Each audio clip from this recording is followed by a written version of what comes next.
Kisha katika baada ya saa 4 za asubuhi leo Jumamosi, siku ya shughuli nyingi sana hasa eneo la magharibi, matanga, harusi na mengineyo. Kipindi ni Dawati la Lugha.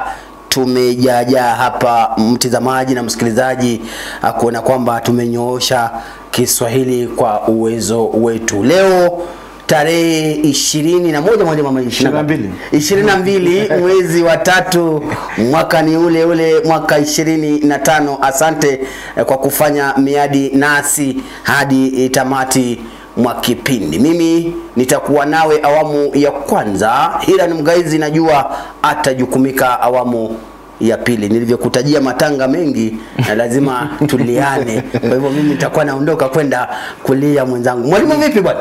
Salama. Unaendeleaje? Nipo sawa. Wajua eneo la magharibi mwalimu, matanga. Matanga.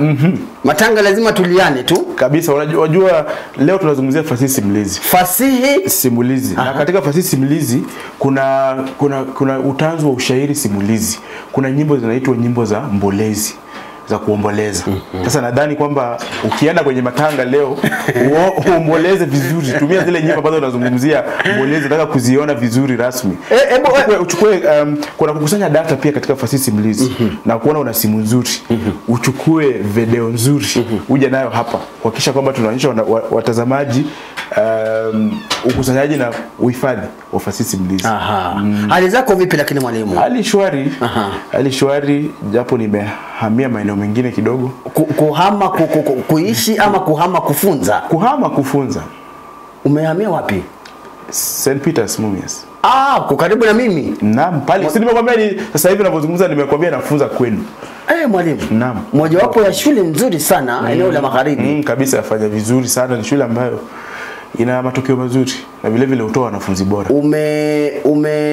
Umepewa tayari ile barua? Nimefika tayari nafunza. Kuanzia Jumatatu nimekuwa nikifunza kule. Naam. Vizuri sana. Sasa hivi masuala ya kunitaja hewani kwamba mwalimu akamsinga, nadhani tumefika tamati. Tumebadilisha sasa. Lakini mwalimu, hebu nikuulize na samahani kwa kuuliza ile. Mbona utoke Kamsinga shule ya kitaifa uende St. Peter's shule ya ambayo iko chini kidogo?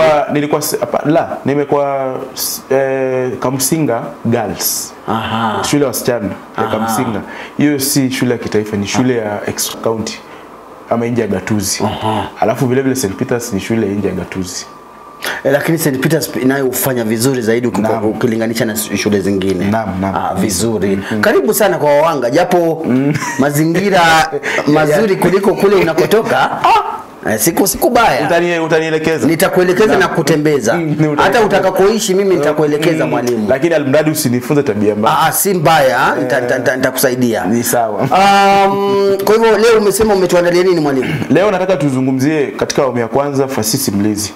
Na tunaegemea sana utanzu wa mazungumzo. Lakini chini ya mazungumzo kuna vipera vingi. Kuna ulumbi, kuna wosia au tunaita ushauri, kisha kuna hotuba, kuna malumbano ya utani. Lakini leo hii nataka tujikite katika malumbano ya utani na hotuba. Hivyo vipengele viwili. Mwanzo tuanzie pale. Fasihi simulizi ni nini? Fasihi simulizi ni fasihi inayopitishwa kutoka kizazi kimoja hadi kingine kwa njia ya mdomo. Kwa hivyo kuna aina mbili kuu za fasihi. Kuna fasihi andishi na fasihi simulizi. Sasa katika awamu ya pili tutakuwa tunarejelea nguu za jadi. Nguu za jadi ni mfano wa fasihi andishi. Kwa sababu tunarejelea riwaya ambayo imeandikwa. Huwezi kuwa na riwaya ambayo haijaandikwa. Kwa hivyo ukisoma fasihi kwenye kitabu, basi ni fasihi andishi. Lakini fasihi simulizi, japo sasa hivi tunapozungumza kuna usasa katika fasihi simulizi. Kwa hivyo kuna maandishi. Kwa sababu sasa hivi tunapozungumza unafundishaje fasihi simulizi? Kwa sababu kuna mtu ameandika kuhusu fasihi simulizi. Kwa hivyo fasihi hii simulizi, japo ni simulizi, sasa hivi watu wameandika kama njia ya kupitisha na vile vile kuhifadhi. Lakini katika utendaji wake tunarudi katika fasihi simulizi mdomo ama midomo. Na ni vitu haswa ambavyo vimejitokeza katika jamii moja kwa moja na vinatuathiri. Mara nyingi sana fasihi simulizi huathiri jamii. Kwa hivyo tunachukua vidokezo ambavyo vipo katika jamii na tunazishughulikia sasa chini ya utanzu wa fasihi. Kwa hivyo kuna aina ngapi ya fasihi mwalimu?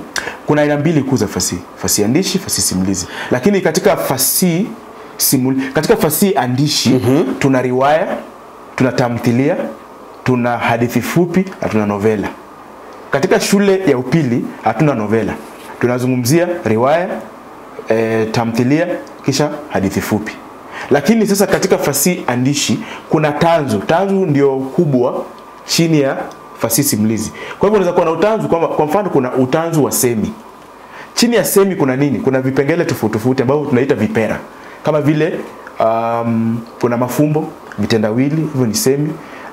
Kuna misimu, hivyo ni vipera vya semi kwa mfano. Kisha kuna ushairi simulizi. Ushairi simulizi kwa kiwango kikubwa kinabeba nyimbo. Nyimbo sasa katika ushairi simulizi kipera kikuu sana ni nyimbo. Alafu kuna aina za nyimbo. Kuna nyimbo za mbolezi, nyimbo za hodia na kadhalika. Kisha kuna tanzu nyingine tofauti kama mazungumzo. Kuna utanzu wa hadithi ambao unajulikana sana. Hadithi ya ungano. Kwa hivyo kuna aina za hadithi vile vile. Na hivyo ni vipera sasa chini ya hadithi. Kabla hatujazama zaidi mwalimu, fasihi simulizi inahitaji Kiswahili sanifu? Mimi wanaambia wanafunzi kwamba ukija darasani kwangu na uzungumzie masuala ya je, nikiandika Kiswahili ambacho ni kibovu katika sehemu hii nitaadhibiwa na kupiga kwanza kabla tujaongea chochote. Kwa sababu japo tunasema kwamba kuna baadhi ya sheria ambazo hazitumiki katika fasihi. Mbona uharibu lugha tu? Unaharibu lugha kisa na maana kwamba wajua kuna muda fulani nilikuwa nasema kuna watu wananajisi lugha. Kwamba wewe sasa unaamua kwa sababu utahini haushughulishi sana masuala ya sarufi. Sasa unaharibu tu, unaboronga lugha. Haistahili. Tuheshimu lugha ya Kiswahili. Ukiwa unapeana hotuba, zungumza Kiswahili sanifu. Ukiamua kuzungumza Kiswahili, zungumza Kiswahili ambacho ni cha ufasaha. Usizungumze Kiswahili kwa sababu ni lugha tu ambayo unataka kuchanganya na lugha nyingine. Tuipatie hadhi ambayo inastahili lugha ya Kiswahili. Iwapo unazungumzia fasihi, japo fasihi tuangazii sarufi, lakini kumbuka kwamba ni masomo ambayo yapo chini ya lugha ya Kiswahili. Kwa hivyo tuzingatie Kiswahili sanifu. Kiswahili sanifu. Asante. Kwa hivyo tuanze wapi sasa? Tuanze na hotuba. Hotuba ni mazungumzo yanayotolewa mbele ya hadhira. Kuna aina tofauti ya hotuba. Lakini kwa kiwango kikubwa hotuba hutolewa na mtu ambaye anazungumza. Na mara nyingi hujihusisha na mada maalum. Kwa hivyo huwezi ukatoa hotuba ambayo imechanganya mada tofauti. Tunaelewa kwamba hotuba pia vile hutegemea muktadha ambao unarejelea na mandhari yale ambao unazungumza. Kwa mfano sitarajii kwamba hotuba yako hiyo hotuba ya kutoa utani, japo tunazungumzia nini, pengine unatoa risala. Na risala huwa tofauti. Risala tu ni mfano wa hotuba. Ukiwa unatoa risala kwa mfano mbele ya hadhira, unazungumza na watu katika kwa mfano hafla ya mazishi. Unatoa risala zako. Hauwezi ukaja pale ukaanza kuzungumza vitu ambavyo vinakejeli, kwa mfano mtu ambaye ameaga ama yule tunaita marehemu ama mwenda zake. Mtu akanajuza siku moja kuna tofauti gani kati ya hayati, marehemu na mwenda zake. Nasikia kwa sababu kuna watu fulani nasikia wanaambiwa wewe ni hayati ama hayati atazikwa. Alafu kuna mwenda zake. Umesikia haya maswala? Kuna marehemu. Kuna marehemu. Tofauti wao. Alafu pia kuna mfu. Kuna mfu pia. Wewe nikuulize tu, ukiona kwa maelezo yako tofauti ni nini? Ningependa utifunze tafadhali, utufunze tujue. Kwa maneno yako tu mwenyewe, kwa sababu hata mimi sijui, lakini najaribu kuangalia tu jamii inavyozungumzia hayati. Mara nyingi hayati umeona wapi? Mimi nimeona kama wale marais ambao wameaga, walitangulia wote wanaitwa hayati. Nilikuwa naona kama mzee Kibaki Emilio aliitwa hayati, mwanzilishi wa taifa pia vile aliitwa hayati. Nimeona bwana Moi alivyoaga dunia pia akaitwa hayati. Alafu pia kuna kitu kingine kuhusu hao hayati. Mtu alikuwa anasema wengi wao hata wakiaga dunia bado wanapelekwa nyumbani.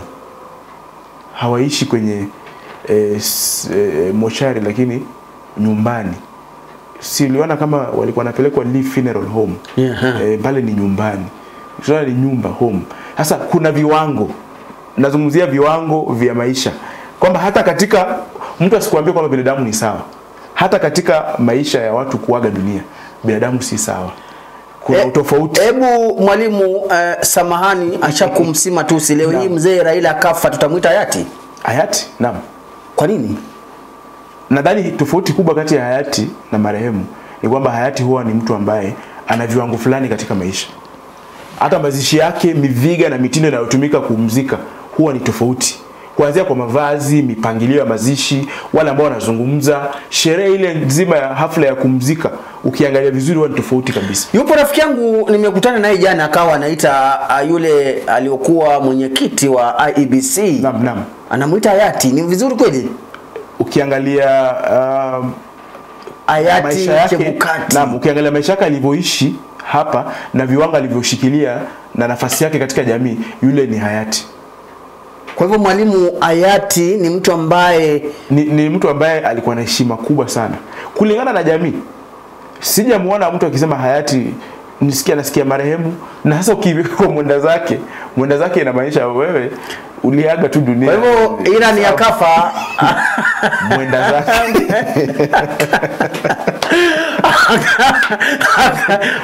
Akaribiki vyovyote vile na hayati. Mwenda zake. Tukimweka juu sana tunaweka kwa marehemu. Lakini mwenda zake. Wanasema ni mwenda zake. Naam. Kuna kitabu cha fasihi kinaitwa Chozi la Heri. Katika Chozi la Heri walikuwa wameandika pale kwamba kuna kauli fulani iliandikwa kwamba binadamu hawawi sawa hata katika kifo. Tunatofautiana. Kuna wale watu ambao wanaaga dunia wakiwa wana uchungu mwingi sana. Hata tu nafasi ya kupawa sindano ya kudunga dawa mwilini inakosekana. Lakini kuna watu ambao wanaaga dunia wakiwa maumivu yameifishwa ganzi. Ana hela mpaka yuateseka kitandani, lakini amewekwa kiwango kwamba haisi uchungu wote kwa sababu pesa ipo. Na hata anapoaga dunia, mitindo na mavazi na hata jeneza lake analozikwa nalo ni la thamani ya juu. Nimekupata. Kwa hivyo kuna utofauti mkubwa sana katika maisha ya binadamu. Alafu pia Mwalimu, naomba kwa faida ya mtizamaji na msikilizaji. Naam. Hayati mara nyingi mimi nimeshuhudia kuwa ni wanaume peke yao. Sija kutana na neno hayati. Hayati inatumika kote. Naam, hayati ni mtu ambaye ameaga dunia na anakumbuka kwa mchango wake mkubwa sana. Kwa hivyo Martha anaitwa yule ambaye alikuwa mpanzi wa miti, anaitwa nani? Alikuwa anaitwa nani yule? Yule pia ni hayati. Ni hayati. Ukiangalia mchango wake katika kuhifadhi mazingira na vile vile katika siasa na uongozi, ana nafasi kubwa sana nchini. Na mtu kama huyo sasa tunamuita hayati. Hebu Mwalimu pale, je, mimi nina nafasi kubwa sana nchini. Naam. Mke wangu amefariki pia, amekufa. Yeye pia na uwezo wa kuitwa hayati kwa sababu ya kupitia kwangu mimi. Inategemea kama ni siasa atapewa nafasi. Unajua Kenya hii ama nchi yetu, kitu ambacho kinapatia watu nafasi kubwa katika maisha ni siasa na uongozi. Kuna watu ambao hawajulikani sana, lakini leo hii nakuhakikishia, kwa mfano tu, iwapo wewe ni mwanasiasa mashuhuri ama kiongozi mashuhuri, hata kama hatujui mke wako kabisa kwenye nafasi ya uongozi ama siasa, huyo mke wako akipatwa na matatizo ama age dunia, atatoka kwenye ile tunasema atapatikana kwa vyombo vya habari na atakuwa anajulikana sana kwa sababu ya wewe ambaye ni mmewe. Kwa sababu siasa na uongozi hukuza familia ya wanaohusika. Mfano, ukiwa wewe ni mwanasiasa, watoto wako watakuwa na nafasi fulani ukweli katika jamii. Mke wako vile vile atakuwa na nafasi fulani. Na iwapo wewe ni mke, basi mmeo atakuwa na nafasi fulani katika jamii. Umenikumbusha vizuri sana, yule gavana Wanga amemfanya mmewe kuwa mtu mkubwa sana kabisa kwa sababu ya nafasi yake katika siasa. Japo anaweza kuwa ni mtu ambaye pia amesoma, ana taaluma yake, lakini hatukumjua sana. Tumemjua kwa sababu ya nani? Ya mkewe ambaye ni kiongozi. Kwa ufupi Mwalimu, unasema kwamba hayati lazima awe katika kiwango cha kitaifa. Hayati lazima awe katika kiwango cha kitaifa. Lazima tukujue, watu wengi wakujue. Ndio hayati. Lakini Boni Khalwale hayuko kwenye kiwango cha kitaifa, lakini yajulikana. Yajulikana huko kwenu. Kwa hivyo ni hayati. Na leo nimejifunza vizuri sana Mwalimu. Sikuwa najua kwamba hayati lazima mambo fulani upewa heshima tofauti kidogo ukilinganisha na watu wengine. Ndio maana tuna hayati wachache sana Kenya. Eneo la magharibi utasikia watu wakisema marehemu Ali. Eneo la magharibi tuna hayati yote kweli? Naam. Kijana wa Malwa. Kijana, naam. Huyo ni hayati. Aha. Naam. Martin Shikuku Vile vile ni hayati. Alikuwa kwenye siasa za kitaifa, ni kiongozi ambaye anajulikana. Na alipigania haki za wananchi, demokrasia. Ni mtu ambaye ana nafasi yake katika uongozi. Naam. Kwa hivyo tukirudi katika masuala ya hotuba. Hotuba tumesema ni maongezi, kwa sababu hotuba ipo chini ya utanzu wa mazungumzo. Kuzungumza ni kutoa kauli fulani mbele ya watu kwa ubunifu na usanii. Kwa hivyo ubunifu huu na usanii hujitokeza vipi? Yategemea kile kitu ambacho tunafanya nini, tunazungumzia. Kwa mfano hotuba, japo wazi ni hotuba, hauwezi ukaja nyumbani kwako kuanza kutoa hotuba. Haiwezekani. Hotuba utatoa mbele ya hadhira au hadhara. Ukitoa hotuba utakuwa unashughulikia mada fulani husika. Kwa hivyo sasa kitu cha kimsingi ni je, katika hotuba ni sifa zipi ambazo zinatambulisha hiki kipera cha hotuba? Moja, tumesema kwamba aghalabu hutolewa mbele ya hadhira. Kwa sababu huwezi ukatoa hotuba kwako nyumbani, au utafute wazee fulani wa kijiji kama wale akina Yona, Luka na Beni katika Bembea ya Maisha, muende mkatafute sehemu mkaketi, afu mwanze kutoa hotuba mkasema kwamba tunahutubia watu. Unahutubia hadhira. Na hiyo hadhira ni hadhira ambayo inakusikiza kwa sababu ya ujumbe maalum unaotaka kupitisha. Sifa nyingine ya hotuba, kando na kwamba hutolewa mbele ya hadhira, ni kwamba tumesema huzingatia mada maalum. Na angaa mara nyingi huzingatia mada ambazo ni rasmi. Sasa itategemea na aina ya hotuba unayotoa. Tumesema kwamba kuna aina tofauti hotuba. Kwa mfano kuna risala. Risala ni hotuba ambayo hutolewa kwa aidha kupongeza au kutambua uwepo fulani. Risala si kwamba, wajua kuna risala za rambirambi. Usikia watu wakisema kwamba risala zetu za rambirambi zaendea familia. Sasa watu wamejikita sana kwenye rambirambi, kwamba ukitoa risala lazima wewe unazungumzia watu ambao kwa mfano wamepata nini na majanga fulani. Lakini sivyo. Risala pia inaweza kuwa risala ya pongezi. Naam. Iwapo leo umeteuliwa wewe ni mkurugenzi wa kampuni ama shirika la West Media. Mimi kama mwalimu ambaye tumefanya naye kazi katika dawati la lugha, naweza toa risala zangu kwako. Kwa hivyo risala zangu kwako zitakuwa ni pongezi zangu, na kupongeza aidha kuhusu mchango wako unaotoa, au vile vile kuhusu nyadhifa uliopewa. Kama wale sasa hivi tunazungumza, kuna wale makatibu ambao wameteuliwa katika wizara mbalimbali.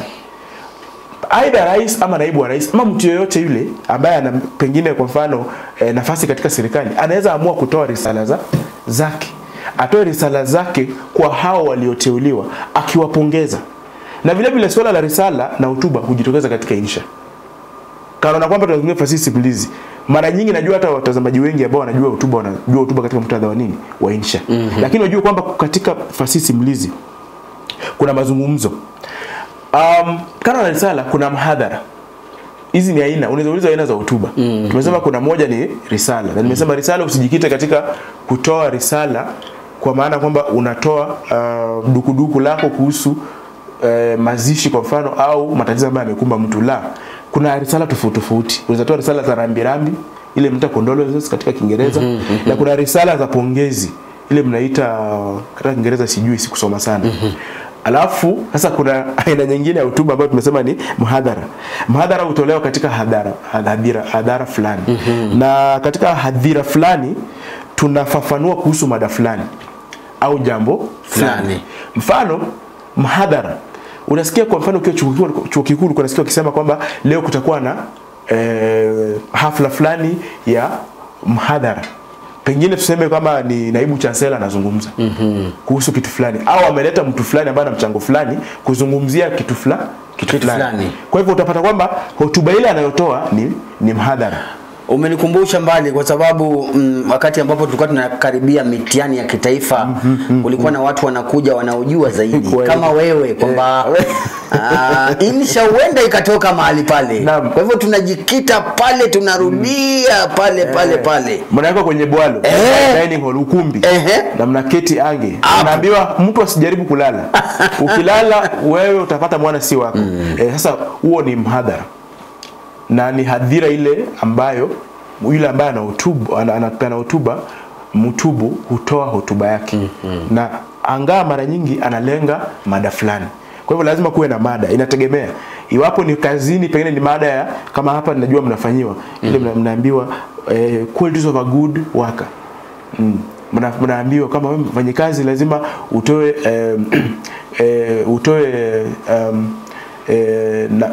nafasi ya kufanya kitu, kwa mfano fanya kwa njia ambayo inastahili. Unajaribu tu kuelekezwa hapa na pale, na pia vile vile mnachagizana na mnaambiwa kwamba tumekuja pamoja ili tuwe kitu kimoja kama shirika fulani. Kwa hivyo vitu vipo vingi, inategemea na mada na nafasi anataka kuifanya. Kuna kumbukizi. Kuna hotuba ya kumbukizi. Ndio gani hiyo mwalimu? Kumbukizi ndio ile ilikuwa nakuambia kwamba mtu aliaga dunia kitambo. Alafu miaka 3 ama mwaka mmoja baadaye wanasema tufanye hafla ya kumkumbuka. Au hata inaweza kuwa kumbukizi ya kitu fulani. Kwa mfano nimeona ndugu zetu wa Tanzania wanafanya sana kumbukizi. Utasikia wakifanya kumbukizi za Mwalimu Julius Nyerere. Na si lazima iwe ni kitaifa. Wanaweza kuwa wameifanya hata katika chuo fulani.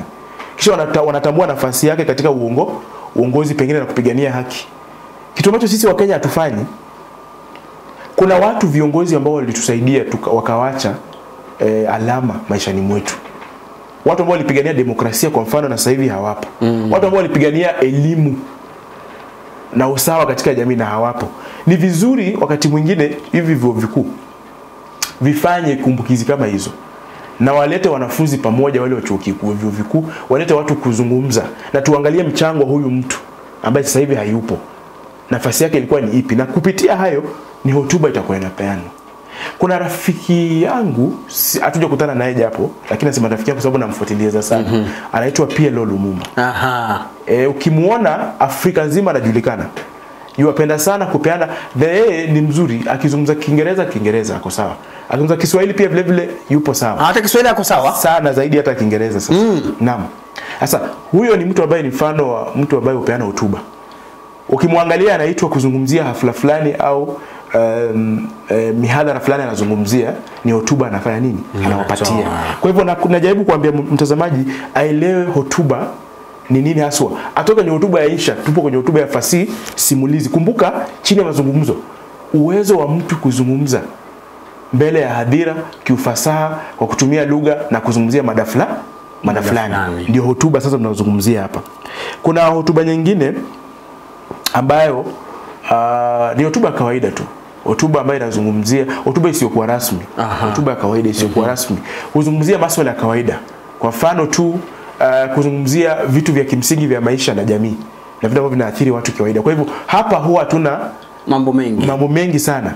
Mtu anaweza kuwa maybe kwa mfano anahimiza tu watu, anazungumzia watu kuhusu umuhimu wa kufanya kitu fulani. Kwa mfano anaweza kuambia umuhimu wa kupiga kura na kujisajili kupiga kura na kuwa raia ambaye anapenda uzalendo.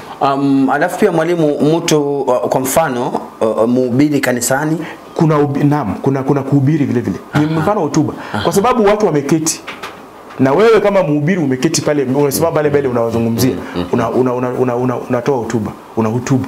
Kwa hivyo pia vile vile kanisani au mandhari ya kanisani pale kuna hotuba pia. Mwalimu akiwa darasani hatuwezi sema anatoa hotuba, anafunza. Naam. Sasa mahubiri ni tofauti kwa sababu mara nyingi waumini wao husishwi. Wajua tofauti kati ya kufunza na kuhubiri ni kwamba kuhubiri mlokole ni mmoja. Ushamwona ila na kuhubiri? Hawezi. Hamna, anahubiri. Na ampati nafasi mtu yote kuzungumza. Hata wale Mugaisi ama alikuwa anadanganya. Kuna video nilionyesha kuhubiri. Na pale nilipomuona akupatia mtu nafasi ya kuzungumza. Yeye mwenyewe alikuwa ananukuu vifungu vya Biblia. Anazungumza na anawaelekeza waumini. Kazi ya waumini ilikuwa kuketi na kumsikiza na kuitikia. Naam. Na kuitikia. Na mwisho kabisa si unajua tu sadaka lazima itolewe tena vizuri. Sasa hapo ni hotuba, lakini mimi mwalimu wetu nikiwa darasani si wanafunzi wangu waketi pale kunisikiza tu. Wanahusishwa katika yale mafunzo. Naam, wanahusishwa. Wakati mwingine unaenda ukafanya vitu vichache sana na wanafunzi wakafanya asilimia kubwa. Kwa sababu wanasema kwamba tunasoma kupitia utendaji. Kwa hivyo wale wanafunzi wanahusishwa katika masomo yale. Kwa hivyo wanasema kwamba ni hotuba. Na ndio maana wanasema mwalimu bora, ukiangalia mwalimu ambaye anaenda kuhutubu mbele ya darasa, hata waajiri wetu hawapendi kabisa. Hata ukienda shule, chuo kikuu ukifundishwa kuwa mwalimu, wanasema kwamba mwalimu bora ni mwalimu ambaye anahusisha utendaji katika mafunzo. Usiende darasani uanze kuhutubu. Ukiwa unafunzwa kuwa mwalimu, hilo jambo linajitokeza wazi. Huwa unaambiwa usiende darasani kuhutubu, enda darasani kufundisha. Na kufundisha inamaanisha kama mwanafunzi anafaa kuelewa. Kwa hivyo hatuna hotuba darasani. Lakini katika kiwango cha shule, nje ya darasa kunaweza kuwa na hotuba nje ya darasa sasa. Kwa sababu ukiwa na hafla fulani ama mhadhara, umeleta wanafunzi pamoja, unawazungumzia kuhusu kwa mfano usafi wa mazingira. Hasa hapo ni hotuba unapeana. Unazungumza kuhusu umuhimu wa kutia bidii masomoni, hapo ufunzi ni hotuba. Lakini darasani ni kufundisha. Sasa swali ambalo unaweza ulizwa katika utahini, mara nyingi hawatakuuliza hotuba ni nini. Na ulizwe tu sifa za hotuba. Mara nyingi watakupatia mfano hotuba. Wanaweza kuambia soma kifungu kifuatacho kisha ujibu maswali. Sasa swali ni je, utajuaje kwamba ni hotuba? Hotuba huwa na muundo maalum. Muundo wa hotuba huanza vipi? Muundo wa hotuba ni kwamba hotuba ina utangulizi, mwili kisha hitimisho. Ukitaka kujua hotuba, na unaweza ulizwa pia, eleza muundo wa kifungu ulichopewa. Na ukishajua ni hotuba utasema kwamba kuna utangulizi, mwili na kisha kuna hitimisho. Na kuna njia fulani ambayo utangulizwa, kuna njia fulani ambayo vile vile unahitimisha hotuba. Mfano, ukipewa kifungu na kifungu kinaanza na salamu, kuanzia kwa vyeo.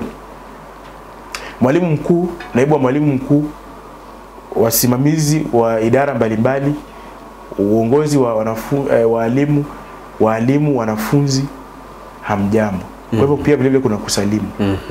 Kwa hivyo wakati hotuba mtu anapeana hotuba, anaanza kwa salamu, lakini anataja wahusika ambao wako pale kupitia nini? Vyeo vyao. Na cheo cha juu kabisa utanguliwa. Kwa hivyo ukiona hotuba kifungu kimeanza kwa namna hiyo, utajua kwamba tunazungumzia nini? Hotuba. Sasa utapewa hotuba, kisha unaweza ulizwa swali la kwanza, tambua utanzu wa kifungu ulichopewa. Ukishajua ni hotuba, utanzu wa hotuba ni nini? Tumesema ni mazungumzo. Lakini pia unaweza ulizwa tu, tambua kipera ulichopewa. Kipera ni nini? Hotuba. Sasa ukipewa kifungu, na swali la kwanza niwe nitambua, na swali la pili liseme eleza sifa ama dhibitisha jibu lako. Wanataka sifa za hotuba. Neno dhibitisha, naam, wanataka tusifa. Wanasema kwa kutoa idhibati kwa hoja sita kwa mfano. Tambua kipera. Inamaanisha ukishatambua peana sifa sita. Siku hizi watahini wanafanya hivyo. Kwa hivyo hiyo, kama huko unajua, nikitoka studio uninunulie soda, kwa sababu nimekusaidia. Nimesaidia mwanafunzi, nimemwambia. Na ni katika kazi yote fasihi simulizi. Wakikwambia tambua kwa kutoa idhibati kwa hoja fulani, usingangane, wanataka sifa. Hizo idhibati hizo ni hoja za sifa. Sifa ambayo inafungamana na kipera ulichotambua. Lakini shida inatokana na wakati unatambua kipera na utambua kipera ambacho si sahihi, na kuambie eleza sifa ya kipera ulichopewa, unaanguka sifa pia, kwa sababu hawezi ukapata sifa na tayari umeanguka kipera. Pale hamna alama zozote, hamna mayai mawili ya kienyeji. Narudia, umepewa kifungu. Sisi wote tumeona kifungu ni hotuba. Wewe umesema ni wosia au shauri. Na jibu sahihi ni nini? Hotuba. Swali la pili ambalo linafungamana na leo swali limesema eleza sifa za utungo uliopewa. Utungo uliopewa ni nini?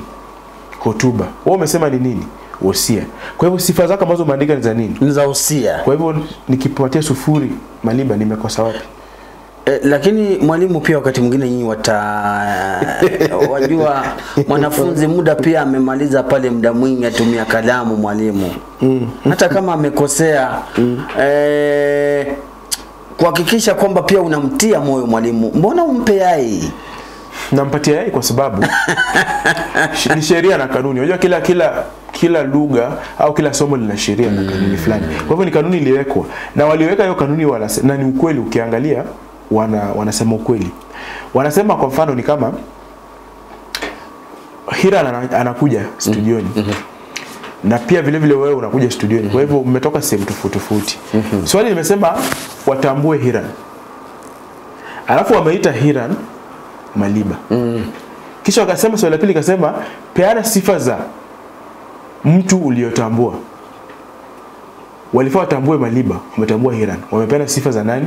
Za Maliba badala ya za nani? Za Hiran. Huwezi ukapata. Ni vigumu. Huwezi, utaanguka. Kwa hivyo wanafunzi wawe tu makini kwamba wakati wote wakitambua kipera chochote kile katika tanzu zote za fasihi simulizi na vipera vya fasihi simulizi, wawe makini kwamba wakitambua watambue kiufasaha, wasifanye makosa. Naam. Vizuri. Mtazamaji, dakika 41 zimekatika baada ya saa 4 za asubuhi. Kipindi ni Dawati la Lugha. Hapa ninaye mwalimu Brian. Ulisema kwamba mtu asiwahi kuita Brayo. Hiyo shida. Wajua kuna sifa walipewa Brian. Wajua tuko kwa JNC mwalimu. Ni sawa tu, lakini wewe pia ni mdogo sana ninavyokuona. Naam, sina shida sana, lakini shida ni sifa mlizopatia watu wenye hilo jina. Shida ni sifa zao. Mbona usikatae tu jina hilo basi? Siwezi, kwa sababu ni jina langu, nilishapewa na mzazi. Na najulikana hivyo. Kwa hivyo huwezi hata wewe Malibu huwezi kubadilisha jina lako. Waona sasa? Basi kesho njoo kama unaitwa Wepuhulu usiitwe Malibu. Wepuhulu hapana. Huwezi badilisha. Kwa hivyo nataka tuone umuhimu wa hotuba. Je, hotuba kama kipera kuna umuhimu gani hotuba? Pia ni swali ambalo linaweza tahiniwa. Wanatahini, si ati linaweza, wanatahini. Katika hivi vipera mara nyingi wanatafuta sifa, umuhimu. Kwa sababu kila tanzu na kila kipera wanasema kuna umuhimu katika jamii. Fasihi simulizi ina umuhimu katika jamii hata kufikia sasa. Jambo la kwanza, kupitia hotuba huelimisha kupitia maarifa anayotoa anayehutubu katika hafla fulani kuhusu mada fulani.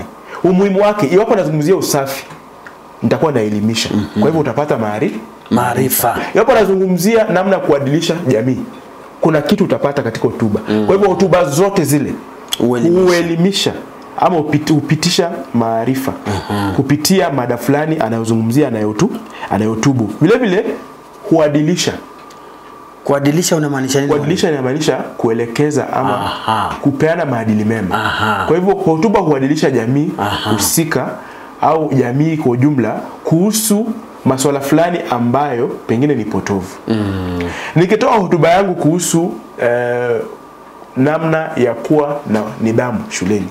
Nazungumzia wanafunzi wa kidato cha 3, nawaambia imesemekana kwamba muda fulani mmeonyesha utovu wa nidhamu. Nipo hapa kuzungumzia nafasi ya utovu wa nidhamu katika maisha ya mwanafunzi na jinsi ambavyo nidhamu inaweza kukusaidia kupata matokeo mema. Tayari naadilisha. Na waambia kwamba muwe na maadili mema. Kwa hivyo umuhimu itakuwa ni kuadilisha. Vile vile turudi kwa mwenye anapeana hotuba pia. Huimarisha ukakamavu wanayotoa hotuba kuzungumza mbele ya watu. Kwa sababu si kila mtu anaweza toa hotuba. Hata mali nimeketi hapa najua kuna mtu anaweza kaketi hapa kuzungumza. Ukweli kabisa. Tunaelewana? Kwa hivyo inakuza ukakamavu wa mtu anayetoa hotuba kuzungumza kwa ufasaha mbele ya watu. Kwa hivyo unaona ni muhimu. Na haya masuala ambayo nazungumzia huwezi ukaanza kufanya ile gezi katika Kiingereza. Lazima usome, uelewe kama ni hotuba tunavyozungumza sasa hivi. Nimepeana sifa 3. Nimezungumza sifa ya kwanza tukasema nini? Huelimisha jamii kuhusu mada fulani na masuala fulani. Umuhimu wa pili wa hotuba nimesema huadilisha jamii kuhusu mambo mabaya au tabia hasi inayojitokeza katika jamii.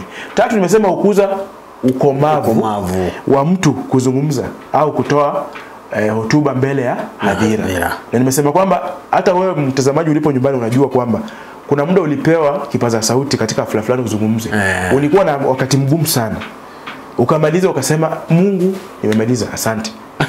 Kwa sababu si rahisi, lakini unaona ulivyozungumza mara ya kwanza na unavyozungumza sasa hivi mbele ya watu, nina uhakika kuna utofauti. Mara yako ya kwanza kuzungumza katika hafla fulani mbele ya watu, kuwahutubia watu, najua kwamba ulikuwa na matatizo. Lakini kadri ambapo umejaribu kuzungumza mbele ya watu, kuna uzoefu fulani umepata. Kwa hivyo tumesema inakuza ufasaha wa mtu kuzungumza mbele ya watu. Vile vile hupalilia kipawa cha uongozi. Upalilia kipawa cha uongozi. Hotuba hupalilia kipawa cha kwa yule ambaye anatoa huo hotuba. Naam, anakuwa kiongozi, anapata sifa ya kiongozi. Unajua viongozi lazima wazungumze mbele ya watu. Ukweli. Kuna mtu tunamjua Kenya hii amepata kura kwa sababu ya mdomo wake. Nina uhakika kama anazungumza vile angepata kura. Wengi sana. Akisimama tu hivi azungumze, unaona kama huu ndio kiongozi sasa. Shida huwa ni moja, wengi ambao wanazungumza hivyo na wanaofasaha hawafanyi kitu. Sijasema kitu, lakini majenzi wanajua nasema nini. Kweli. Alafu vile vile hupatia watu maarifa. Upatia watu maarifa. Wakati unazungumza na kuna kitu fulani unacho ambacho mwenye ameketi pale hana. Yule ambaye ameketi anakusikiza hana, atasoma kitu kwako. Pengine njia yako ya kuwasilisha, kama mimi kwa mfano huwa naenda kwenye kongamano nyingi. Aidha nizungumze katika kongamano hizo au niketi na wengine ambao pia wana tajriba kama mimi wazungumze. Wakati wale watu wanazungumza, japo mimi ni mwalimu na tajriba ya kwangu, nikiwasikiza pia mimi kuna kitu napata ambacho pengine sikuwa nacho, naongeza kwa maarifa ambazo ninazo. Kwa hivyo kuna swala la usisahau kuelimisha. Ya kwanza ni tofauti. Hii ya pili nimesema kuelimisha kwa kupitia nini? Watu kupata maarifa kutoka kwa watu wanaohutubu. Wakipeana hotuba pale, wewe pia unapata nini? Maarifa. Nadhani tumezungumzia sifa za hotuba. Hebu mwalimu, sijui kama sifa hii itafaa pale kwamba hotuba huwaleta watu pamoja. Sijui kama ile ni sifa. Inaweza kuwa sifa huwaleta watu pamoja kwa sababu katika ule mhadhara hauwezi ukazungumza peke yako. Ukweli. Na watu lazima wajumuike pamoja. Na si lazima wao watu wenye upande mmoja tu, watu kutoka maeneo mbalimbali. Kwa mfano ukiwa unapiga kama risala ni watu kama kwa mfano kumbukizi za hafla fulani ya kumbukizi, aidha ya marehemu au hayati au kumbukizi za kitu fulani ambacho kilifanyika. Inaweza kuwa ni kumbukizi za mtu aliyepewa nafasi kubwa katika mchango wake aliyotoa. Basi katika muktadha huu utakuwa umewaleta watu pamoja. Kwa hivyo ni kweli kwamba hotuba huwaleta watu pamoja. Malumbano ya utani. Hapo ndo nani anapenda sana? Iran. Malumbano ya utani. Malumbano ya utani. Kwa jina jingine ni mchongoano. Ni ile nadhani nikisema mchongoano watu wanaelewa sana. Mchongoana na vijana wanapenda sana kusema tunachongoana. Lakini ukiangalia nadhani ni vizuri kwa wanafunzi. Nadhani ukiwaambia kuchongoana wataelewa. Kwa hivyo mwanafunzi, malumbano ya utani ni mchongoano. Lakini sisi katika fasihi simulizi jina rasmi ni malumbano ya utani. Malumbano ya utani ni mazungumzo ya kutaniana. Hasa pale Maliba kuna aina za malumbano za utani. Kuna utani wa vijana kama wale wanarika. Kuna utani wa watoto. Kuna utani wa mawifi na mashemeji. Sana sana nasikia hapo ndio kuna shida kubwa.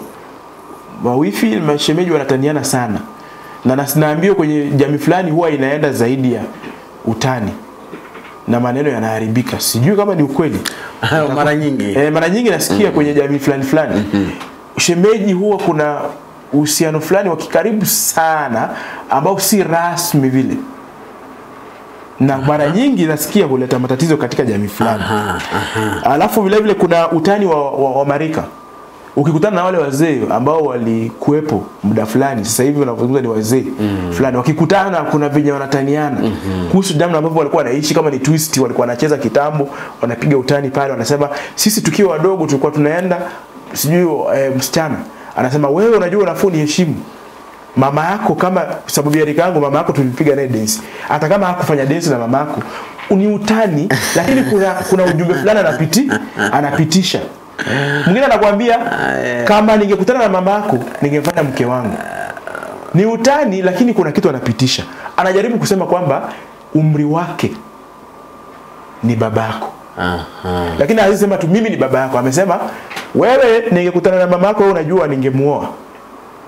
Anamaanisha kwamba japo yeye ni mtu mwingine pengine hausishi sana na wewe, yeye ni kama babako kwa sababu ya umri.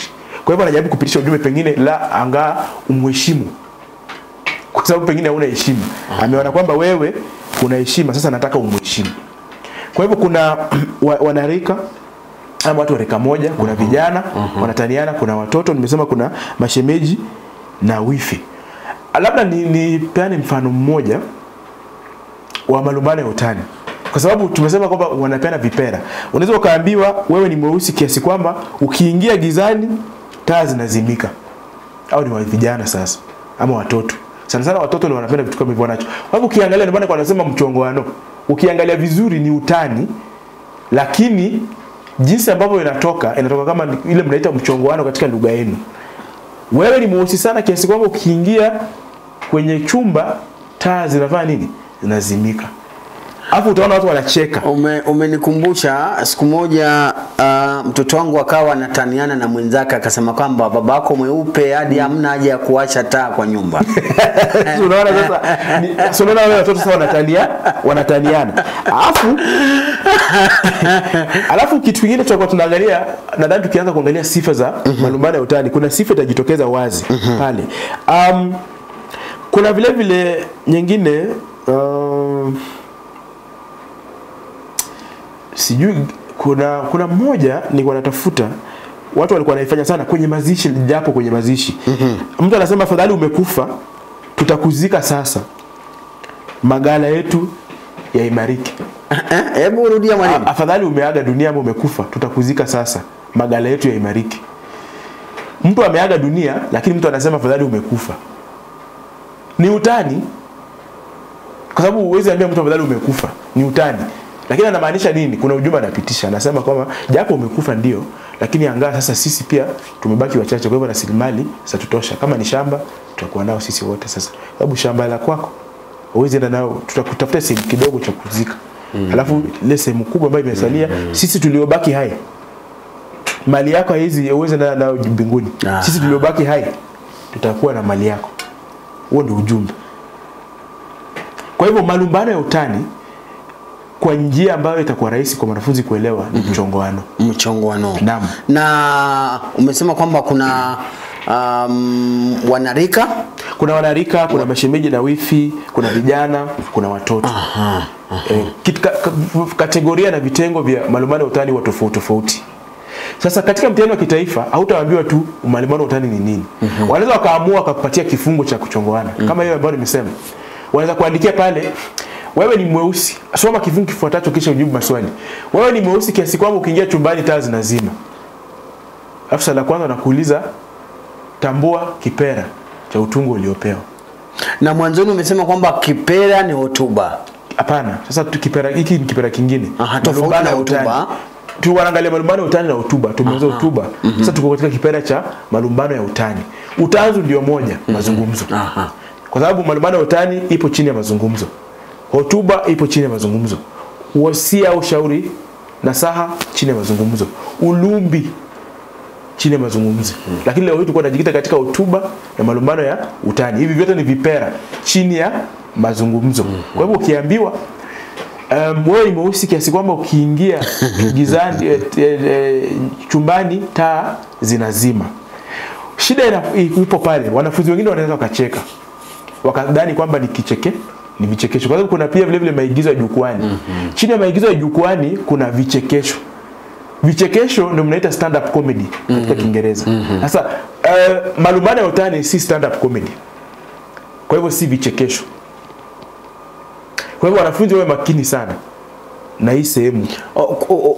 Mwalimu, kwa ufupi unasema kwamba mchongoano ni tofauti na vichekesho. Si vichekesho. Vichekesho ni stand up comedy. Na vichekesho vipo chini ya kipera kingine tofauti. Kunradhi, utanzu mwingine tofauti unaitwa maigizo ya jukwani. Kwa hivyo katika maigizo ya jukwani ndio kuna vichekesho. Na ndio mnaona hata kwenye runinga utaona wale wachekeshaji wakiwa wapo jukwani. Anapewa mic, anaanza kuchekesha watu. Lakini akichekesha watu anaweza kuwa anatoa kauli. Ndio maana nakwambia inachanganya. Ukiangalia vizuri hata mtu ambaye yupo jukwani anaweza kusema, na nyinyi kwenyu nyeusi mkiingia tani chumbani hata taa inaweza zima." Na ameisema jukwani. Na unasikia watu wanacheka. Ndio maana nimeambia watu kwamba wanafunzi wengi wanaweza wakachanganyika, wakakanganyikiwa hapa katika swala hili la mazungumzo na kipera cha malumbano ya utani. Kwa hivyo ujue kwamba malumbano ya utani ni kama kuchongoana. Na kitu kingine kuhusu malumbano ya utani vile vile, nimesema kuna utani wa mazishi na kadhalika. Lakini sasa sifa za malumbano ya utani ndio itakusaidia kujua iwapo kwamba kipera ambacho unazungumzia ni utani au ni kichekesho. Kuna sifa fulani ambazo zinafungamana na malumbano ya utani. Hizo sifa ambazo zinafungamana na malumbano ya utani ndio itakuonyesha iwapo unachorejelea aidha ni malumbano ya utani au ni vichekesho. Na vichekesho ni maigizo ambayo yanatolewa wapi?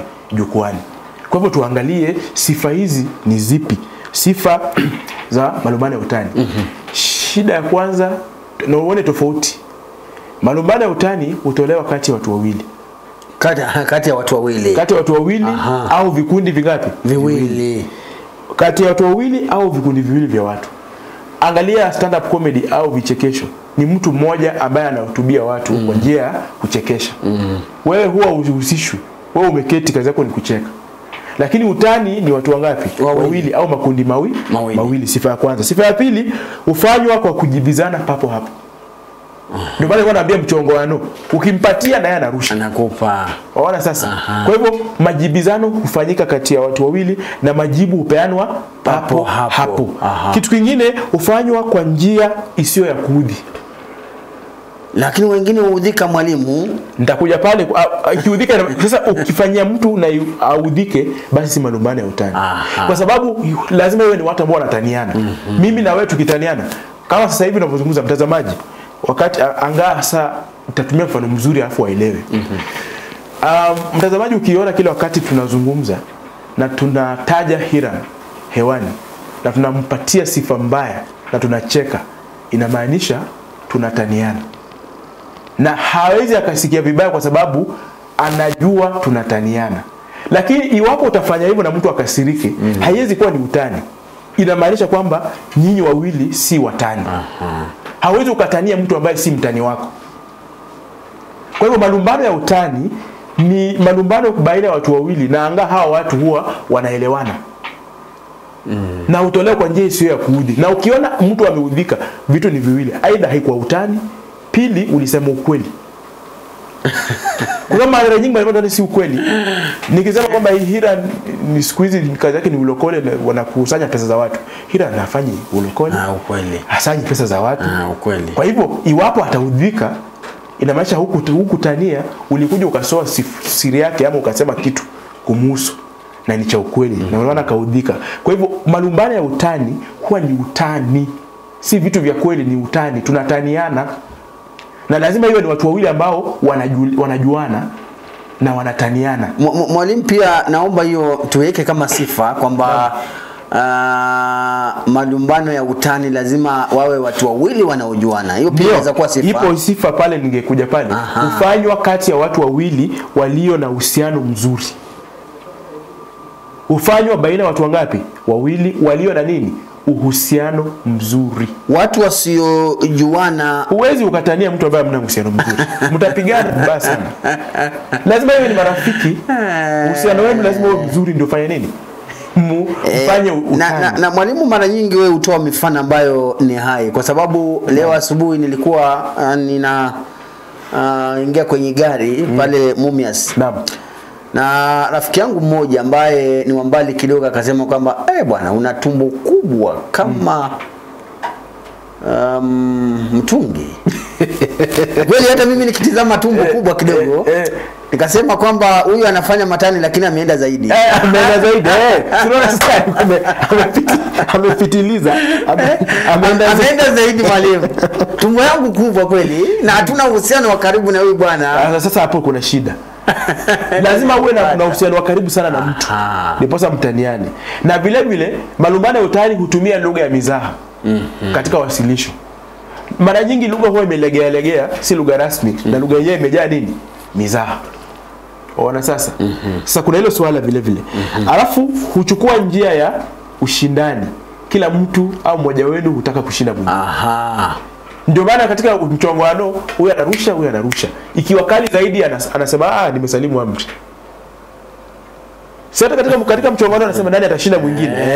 Kwa hivyo huwa na ile dhana kwamba wanataka kushindana ndiposa mshindi ajulikane. malumbano ya utani. Utani. Naam. Nini kingine hatujazungumzia? Hutegemea uhusiano uliopo kati ya watu katika uwasilishaji. Uhusiano wangu na Hira na ama na wewe ukiwa karibu sana, basi uwasilisho langu la malumbano ya utani utakuwa tofauti kidogo. Kwa hivyo inategemea sana uhusiano uliopo baina ya wale ambao wanataniana. Hutumia chuku sana. Hutumia chuku wanaongeza sana. Chuku, yani chuku ni ile hali ya kuongeza chumvi. Unazungumza maneno ambayo umeweka uongo mwingi. Kwa hivyo hutumia chuku sana katika uwasilishaji. Naam, ndio maana utaona mtu anasema chuku, ushasikia stima ikizima sababu mtu ni mweusi. Haiwezekani. Kwa hivyo ni chuku. Sasa hizi sifa tunafaa saidie mwanafunzi akiona kifungu ambacho ni malumbano ya utani, ajue ni malumbano ya utani. Ataona kuna chuku imetumika. Kauli ambayo inasemekana pale si kauli ya kweli, wameweka uongo mwingi. Na vile vile huchekesha, kitu kingine. Sasa unajua kuna shida ya huchekesha na kufurahisha. Nafikiria kucheka na kufurahia, mwalimu. Naam. Huwezi furahia huwezi cheka kama hujafurahia. Huwezi cheka kama hujafurahia, lazima ufurahie ndio ucheke. Lazima. Kicheko ni zao la furaha. Ulipofurahi ukaonyesha furaha yako kupitia nini? Kucheka. Yupo rafiki yangu amenitumia hapa ujumbe, anaomba kwamba turejelee lile swala la hayati marehemu. Kwamba umeeleza vizuri sana, lakini kuna mahali ambapo angependa kujua zaidi. Hayati ni mtu ambaye alikuwa na sifa na anazikwa kwa heshima kubwa. Je, marehemu? Marehemu ni mtu ambaye ameaga, na vile vile ni sifa anayopewa. Lakini sasa wajua, ukisema ukiita mtu marehemu, wewe ndio umeamua kumuita marehemu. Kwa hivyo ni sifa anayopewa mtu ambaye ameaga na wale watu ambao walimjua yeye. Ndio maana tunasema marehemu aligonjeka kwa njia fulani, utasema huyu wanasema huyu aliyelala. Lakini marehemu ni neno la Kiswahili sanifu la kuonyesha kwamba unatoa heshima kwa mtu ambaye aliaga dunia, marehemu. Lakini mara nyingi sasa katika maisha yetu ya kikawaida, kila mara tunazungumzia si rasmi, lakini ni kitu ambacho watu wanafanya. Ukiaga dunia na wewe ni mtu ambaye ulikuwa hivi hivi, utasikia watu wakisema mwenda zake. Mara nyingi. Mwenda zake. Hivi hivi unamaanisha nini? Yaani upo tu. Upo tu, hata kulipia gharama ya mochari imekuwa shida. Mwenda zake. Kupanga mazishi yako imekuwa inatatanisha watu. Kwa hivyo marehemu pia ni jina la heshima kidogo. Jina la heshima, naam. Baada ya hayati tunaenda kwa marehemu. Alafu mwalimu, marehemu ni jina ambalo linaitwa yule mtu kutokana na sifa zake baada ya muda fulani, ama hata akifa leo hii akizikwa amalize muda wa wiki tunaanza kumuita hayati? Allah, atakuwa tu marehemu tu. Kwa hayati anaitwa hayati, akiaga tu dunia ni hayati. Akiaga tu dunia ni hayati. Lakini hayati ni mtu ambaye nimesema ana umuhimu fulani katika maisha ya binadamu. Nadhani tumalizie kwa kuangalia malumbano ya utani umuhimu. Itakuwa vizuri kama dakika 2. Itakuwa vizuri. Ili wanafunzi pia wajue umuhimu ni nini. Huimarisha urafiki. Unaona, tukitaniana nawe kila wakati, huimarisha urafiki. Urafiki wetu unazidi kuwa uhusiano na urafiki. Huimarisha uhusiano na urafiki baina ya watu. Kwa hivyo watu ambao wanataniana sana huongeza mipaka yao na mawana yao ya nini? Ya ushirikiano. Pili, vile vile utawisha ufundi wa lugha. Ustawisha. Naam, ufundi wa lugha. Yaani kila wakati nataka niwe na ufundi fulani wa lugha ndiposa nikutanie. Kwa sababu huwezi ukatania mtu bila lugha. Lugha ni nyenzo muhimu katika malumbano ya utani. Kwa hivyo ustawisha na kukuza nini? Lugha. Kukashifu tabia hasi. Ukashifu tabia hasi. Wakati watu wanachangwana anasema ati wewe ni mlafi hadi ukifanya kitu fulani nini kinafanyika. Kitu ambacho unapata pale ni nini? Ulafi. Kwa hivyo inakashifu ulafi kwa njia nyingine. Lakini hawajakashifu moja kwa moja. Lakini ukashifu tabia mbaya, ulafi, uchoyo pia. Wewe ni mchoyo kiasi kwamba sijui uchongoa, lakini unawezeka kitu pale ukiwa unachongoa mtu. Alafu vile vile ukosoa wanajamii kwa kupitia kejeli au ukosoa wanajamii kwa kupitia kejeli au dhihaka au dharau. Naweza pitisha ujumbe fulani kwa njia ya kukejeli, lakini ujumbe utafika. Kwa hivyo nakosoa jamii. Alafu pia vile vile hukuza na kudumisha mila na desturi za jamii husika. Hukuza na kudumisha mila na desturi za jamii husika.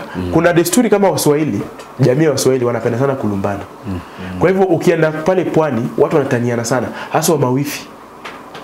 Wanataniana sana. Kwa hivyo jamii ile, kama nimekwambia hiyo nina uhakika kwa sababu nimekuwa Mombasa, Malindi, ukienda kote kule utapata kwamba wale wa pwani wanataniana sana. Na katika kutaniana kule wanakuzana kama jamii. Alafu huimiza watu kujieleza kwa ufasaha na kikamilifu kupitia nini? Utani. Kwamba naweza nikakueleza kitu ama nikajieleza nikatoa lililo akilini mwangu kupitia nini? Utani. Na nikafikia watu. Nadhani tutakuwa tunamalizia pale bana ya utani. Dakika 6 hizo mtazamaji zimekwisha katika baada ya saa 5. Mwalimu, sijui kama una la mno kabla hatujatamatisha awamu ya kwanza. La mno nimekuelekeza kuhusu malumbano ya utani. Naomba kwamba na hotuba, naomba kwamba wanafunzi pamoja na walimu waende wazamie sehemu hii ya malumbano ya utani. Haswa kuna baadhi ya vipera vya tanzu za fasihi simulizi ambazo watu wazungumzi sana. Watu wanazungumzia vitu vya kawaida kama ushairi simulizi, wanazungumzia sana ngano na hadithi. Kwa hivyo natumai kwamba tutazamia na tuangalie zile sehemu ambazo zimesalia. Kuna hosia au ushauri, na vile vile kuna ulumbi. Ulumbi ni ufasaha wa mtu kuzungumza kiufundi vile vile. Kwa hivyo unaona kwa kiwango kikubwa huwa vinakaribiana sana na vinachanganya. Ndio maana mwanafunzi lazima aende ajikite katika tanzu hizi tata.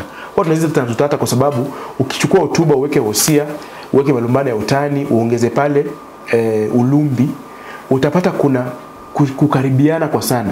Kwa hivyo si rahisi mwanafunzi ambaye hana umakini aweze kutambua hivi vipera chini ya mazungumzo. Kwa hivyo nenda keti chini, tafuta kitabu zamia. Ningewaelekeza kwenye kitabu ambacho kimezungumzia masuala ya kiufasaha lakini hawajalipia matangazo. Kwa hivyo sitawataja hewani. Kile kitabu ni chako ama mtu mwingine? Kama si chako usitaje. Mwalimu, awamu ya pili umeandaa nini kwa muhtasari tu kabla tujafika pale? Tunazungumzia nguu za jadi, najua hapo ndo wanataka sana. Nguu za jadi tunazungumzia utahini wa ploti na mandhari katika nguu za jadi. Kwa hivyo mwanafunzi wa kidato cha 3, 4 keti ange, tunakuja kukupiga msasa. Keti mkao wa kula mtazamaji. Dakika 8 ndo hizo zimekatika baada ya saa 5 asubuhi. Awamu ya kwanza imekatika. Asante sana kwa kuandamana na